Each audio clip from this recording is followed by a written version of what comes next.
जी 5 साल हो गए ने मैं वेला बैठा काम नहीं सिखा रहे पता नहीं की करते पे हो समझ नहीं आ रही थोड़ी ਕਾਕਾ ਬੜੀਆਂ ਗੱਲਾਂ ਆਉਂਦੀਆਂ ਤੈਨੂੰ ਤੈਨੂੰ ਕੀ ਪਤਾ ਹੈ ਉਸਤਾਦ ਬਣਨਾ ਭਾਗ ਕਿੰਨਾ ਮੁਸ਼ਕਿਲ ਹੈਗਾ ਤੂੰ ਇੰਦ ਕਰ ਤੂੰ ਅੱਜ ਤੋਂ ਤੂੰ ਉਸਤਾਦ ਤੇ ਮੈਂ ਸ਼ਾਗਿਰਦ ठीक हो गया उस्ताद जी आज तू ਵੱਡਾ ਚੇਂਜ ਤੁਸੀਂ ਸ਼ਾਗਿਰਦ ਤੇ ਮੈਂ ਉਸਤਾਦ ਤੁਹਾਨੂੰ ਵੀ ਪਤਾ ਲੱਗੇ ਸ਼ਾਗਿਰਦਾਂ ਦੇ ਦੁੱਖ ਕੀ ਹੁੰਦੇ ਨੇ ਆਇਓ हेलो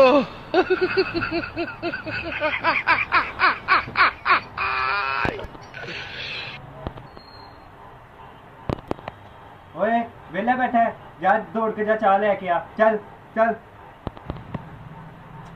ਅੱਛਾ ਉਸਤਾਦ ਜੀ ਲੈ ਕੇ ਉਹਨਾਂ ਨੇ ਹੈਲੋ ਉਸਤਾਦ ਜੀ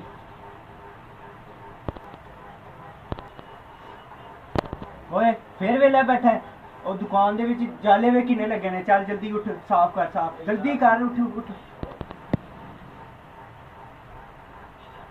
हेलो